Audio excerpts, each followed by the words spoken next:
রাজাহাঁসের বাচ্চা ফুটতে কতদিন সময় লাগে এ বিষয়ে অনেকে অনেক প্রশ্ন করেছেন। আপু, আমি রাজাহাঁসের ডিম 32 দিন হয়ে গেল বসিয়েছি, কিন্তু বাচ্চা ফুটছে না, এই সমস্যাটার সমাধান কি? তো রাজাহাঁসের বাচ্চা ফুটতে কতদিন সময় লাগে আর এই সমস্যাগুলো কেন হয়ে থাকে, কেন রাজাহাঁসের বাচ্চা ধীরে ধীরে ফুটে বা দেরিতে ফুটে, এই বিষয়গুলো আজকে তুলে ধরবো। আসসালামু আলাইকুম, কেমন আছেন সবাই? আশা করি আল্লাহ তাআলার অশেষ রহমতে সবাই ভালো আছেন, সুস্থ আছেন। কাছে দূরে, দেশ বা দেশের বাইরে যে যেখানে বসে প্রতিনিয়ত ইউটিউব চ্যানেল এবং ফেসবুক পেজের ভিডিওগুলো দেখে থাকেন, তাদের সবাইকে জানা আন্তরিক শুভেচ্ছা এবং যারা নতুন তাদের জন্য রইল অভিনন্দন। তো রাজাহাঁসের বাচ্চা ফুটতে কতদিন সময় লাগে? আসলে রাজাহাঁসের বাচ্চা ফুটতে আপনার সাধারণত 27 থেকে শুরু করে 30 দিন, এর মধ্যে কিন্তু রাজাহাঁসের বাচ্চা ফুটে যায়। তো 1 মাস মতো সময় লাগে রাজাহাঁসের বাচ্চা ফুটতে। ম্যাক্সিমাম হাঁসেরই কিন্তু 1 মাস সময় লেগে যায় বাচ্চাগুলা ফুটতে, আর কম সময় লাগে হচ্ছে 27 থেকে 28 দিন হাতে গোনা ফুটে। তো রাজাহাঁসের বাচ্চা দেরিতে ফোটার পেছনে যথেষ্ট কারণ থাকে। তো সেই কারণগুলা কিন্তু আজকের ভিডিওটার মধ্যে পুরোটা বুঝতে পারবেন। আচ্ছা, যখন আপনারা রাজাহাঁসকে অমে বসাবেন তখন কিন্তু অবশ্যই চেষ্টা করবেন রাজাহাঁসকে একটু বড় জায়গাতে অমে দেওয়ার জন্য। কারণ বড় জায়গাতে যদি রাজাহাঁস অমে না বসে তাহলে কিন্তু আপনার বাচ্চাগুলা কিন্তু সঠিকভাবে ফুটে না। কেন ফুটে না? কারণ এরকম যদি বড় জায়গা না হয় তাহলে কিন্তু রাজাহাঁস সুন্দরভাবে ঘুরে ঘুরে ওম দিতে পারে না। আর যখন রাজাহাঁস সুন্দরভাবে ঘুরে ঘুরে ওম দিতে পারে না তখন কিন্তু রাজাহাঁসের বাচ্চা সঠিকভাবে ফুটে না। আপনারা যারা প্রশ্ন করছিলেন যে আপু আমার 32 দিন হয়ে গেছে ডিম, রাজাহাঁসের ডিম এখনো কিন্তু ফুটেনি, তো 32 দিন হয়ে গেল রাজাহাঁসের ডিম থেকে বাচ্চা ফুটেনি, এটার পেছনে কিছু ব্যর্থতা আপনাদের আছে আর কিছু ব্যর্থতা রাজাহাঁসের আছে। তো সেটা যদি বলি কেমন, সেটা হচ্ছে যে আপনারা যখন রাজাহাঁসটাকে অমে বসে যাবেন তখন অবশ্যই বড় জায়গাতে দিবেন। আর দ্বিতীয়ত হচ্ছে যে আপনার যদি জায়গা ছোট হয়ে যায় তাহলে কিন্তু রাজাহাঁসটা ঘুরে ঘুরে ওম দিতে পারে না। আর যখন রাজাহাঁস সঠিকভাবে ঘুরে ঘুরে ওম দিতে না পারবে তখন কিন্তু রাজাহাঁসের বাচ্চা ধীরে ধীরে ফুটবে। কেন ফুটবে ধীরে ধীরে? কারণ ডিমগুলো সম্পূর্ণ ডিমই একভাবে ওম দিতে পারে না, আর একভাবে যখন ওম না দেয় তখন কিন্তু ধীরে ধীরে ফোটে। যে ডিমটাতে একটু বেশি ওম পায় সেটা তাড়াতাড়ি ফুটে, আর যেটাতে একটু স্লো ওম পায় সেটা একটু স্লোতে ফুটে। আচ্ছা, এর পরবর্তীতে যে এই ভুলগুলো আপনারা কখনোই করবেন না। আর হাঁসের যে ভুলটা থাকে সেটা হচ্ছে যে আপনার হাঁসটা যদি সঠিকভাবে ওম না দেয়, সব হাঁসই কিন্তু এক রকমের রাজাহাঁসের ডিম ওম দিতে পারে না, বা সব মুরগি কিন্তু এক রকমের ডিম ওম দিতে পারে না। কারণ এরা যে সব হাঁস মুরগি হইলেই যে সঠিকভাবে ওম দেয় ঠিক তা না। কিছু রাজাহাঁস আছে যে সুন্দরভাবে ডিমগুলা ওম দেয়, আর কিছু রাজাহাঁস আছে যে ডিমগুলা সুন্দরভাবে ওম দিতে পারে না, গুছিয়ে রাখতে পারে না পাখনার নিচে, অনেক সময় দেখা যাচ্ছে এলোমেলো করে ফেলে। তো এই কারণের জন্য কিন্তু দেরিতে ডিম ফুটে। 32 দিন লাগে কেন রাজাহাঁসের ডিম ফুটতে? এটাই হচ্ছে মেন কারণ, যে 32 দিন লাগার কারণ কি, সেটা হচ্ছে যে জায়গা ছোট হলে এবং রাজাহাঁসটা যদি সঠিকভাবে ডিম ওম না দিতে পারে সেই ক্ষেত্রে 32 দিন লাগে। তো এইখানে দেখেন যে আমি আমার যে এই জায়গাটাতে কিন্তু আমি বড় জায়গাটাতেই দিয়েছি ডিমগুলা ফোটাতে।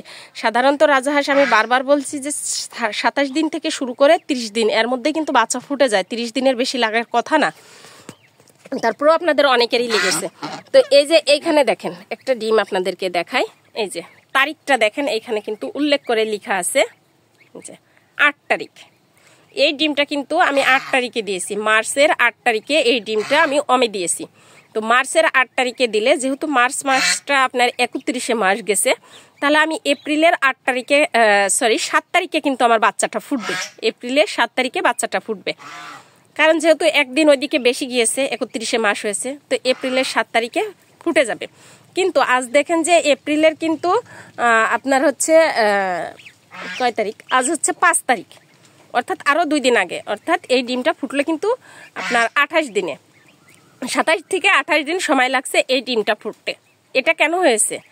আল্লাহ তাআলার হুকুম হয়েছে যে বাচ্চাটা ফুটে বের হবে। প্রথমত কথা হচ্ছে সেটা যে আল্লাহর হুকুম না হইলে কোনো কিছুই কিন্তু সম্ভব না। আল্লাহর হুকুম হয়েছে তাই বাচ্চাটা ফুটেছে। আর দ্বিতীয়ত কথা যে এই যে দেখেন আমি কিন্তু বড় জায়গাতে দিয়েছি, হয়তোবা আমার হাঁসটা বড় জায়গাতে দেওয়ার কারণের জন্য ডিমগুলাকে সুন্দরভাবে ওম দিতে পারছে। আর এছাড়াও আমার এই হাঁসটা কিন্তু অনেক সুন্দরভাবে ডিম ওম দিতে পারে। তো হাঁসটা কিন্তু আমার এবারের হাঁস, তো কয়েকবারই করছে। তো যাই হোক, এই সুন্দরভাবে ডিম কিন্তু ওম দিয়েছে। আর এই সুন্দরভাবে ডিম ওম দেওয়ার কারণের জন্যই কিন্তু দেখেন যে 8 তারিখের ডিম আমার 5 তারিখে ফুটে গেছে। আর এটার কারণ হচ্ছে সঠিকভাবে ডিমটা ওম পেয়েছে। সঠিকভাবে যদি ডিমটা ওম না পেতো তাহলে কিন্তু বাচ্চাটা ফুটতো না। তো আপনাদের যাদের ডিমের বাচ্চা 28 দিন পর্যন্ত লেগে যাচ্ছে 32 দিন লেগে যাচ্ছে, আমি তাদের উদ্দেশ্যে বলবো যাদের ডিম অলরেডি 32 দিন হয়ে গেছে, বলছেন যে আপু 32 দিন হয়ে গেছে আমরা কি করব। তো সেক্ষেত্রে আমি বলবো ডিমগুলোকে সুন্দরভাবে আপনারা ক্যান্ডেলিং করেন। অন্ধকারে ঘরের আলোটাকে অফ করে দিয়ে একটা মোবাইলের সাহায্যে, অর্থাৎ আপনার যে কোনো একটা লাইটের সাহায্যে আপনারা চেষ্টা করেন ডিমটাকে ক্যান্ডেলিং করতে। যখন আপনারা লাইটের সাহায্যে এটা দেখবেন যে ভেতরে বাচ্চাটা নড়ছে কিনা। যদি 32 দিন হয়ে যায়, 32 দিন কেন 27 দিন পর থেকে কিন্তু বাচ্চাটা ওর মধ্যে নড়তে শুরু করে। তো বাচ্চাটা যদি লাইটের সাহায্যে আপনারা মেরে বুঝতে পারেন যে না বাচ্চাটা নড়ছে, তাহলে মনে করবেন যে হ্যাঁ 32 দিন হলেও আপনার বাচ্চা ফুটবে, কারণ বাচ্চাগুলো ওর মধ্যে সুস্থ স্বাভাবিক আছে। আর যদি মনে করেন যে না কোনো নড়াচড়া কোনো কিচ্ছু নাই, একদম স্তব্ধ হয়ে আছে, তাহলে মনে করবেন যে ভেতরে বাচ্চাগুলো মারা গেছে। এই একটা থাকে। তো এই কারণের জন্য আপনার কিন্তু নাও ফুটতে পারে। তো আপনারা আগে সব থেকে ক্লিয়ার হয়ে নেন যে আসলে বাচ্চাটা ভেতরে বেঁচে আছে না মারা গেছে। তো এইভাবে এক এক করে যদি আপনারা সবগুলা ডিম চেক করেন তাহলে কিন্তু আপনারা বুঝতে পারবেন যে বাচ্চাগুলো বেঁচে আছে কিনা। আসলে আমরা তো আপনারা সমস্যার কথাগুলো সম্পূর্ণ খুলে বললে তার সমাধানগুলা হয়তো বা বলতে পারি, কিন্তু যে আপনার ডিমটা আসলে কেমন আছে, হাঁসটা কেমন আছে, সুস্থ আছে না ভালো আছে, কি কি লক্ষণ, বা ডিম দিবে কি দিবে না, এই ধরনের অনেক প্রশ্ন করেন। তো এটা বুঝতে হলে শুধুমাত্র আপনাকেই বুঝতে হবে, কারণ আপনি যদি লক্ষ্য না করেন, আপনি যদি বুঝতে না পারেন, আমরা কিন্তু না দেখে বুঝতে পারবো না। আমরা হয়তো বা কোনো সমস্যা হলে সেটার সমাধানটা বলতে পারবো, কিন্তু সেই সমস্যাটা সঠিকভাবে আমাদেরকে জানাতে হবে, সঠিকভাবে তুলে ধরতে হবে, তারপরেই কিন্তু আমরা সঠিক সমাধানটা দিতে পারবো। তো এই ছিল আজকের ভিডিও। আপনারা যারাই বলছেন যে ডিম কেন ধীরে ধীরে ফুটে, তার কারণটাই এটা। আর কতদিন সময় লাগে সেটা তো আপনারা জানলেনই, 27 থেকে 28 দিন। আর এটার সাক্ষ্য প্রমাণ কিন্তু আমার এই ডিমটা দিয়েই, যে দেখেন এই ডিমটা আল্লাহর রহমতে কিন্তু ফুটে গেছে। শুধু এই ডিম নয়, এর কিন্তু সবগুলো বাচ্চাই, আমি তারিখটা দিয়ে রাখছিলাম, সবগুলো বাচ্চাই কিন্তু ফুটতে শুরু করেছে, ফুটে যাবে মাশাআল্লাহ আল্লাহর রহমতে। এই যে দেখেন সবগুলা ডিমই, যে 8 তারিখের ডিম।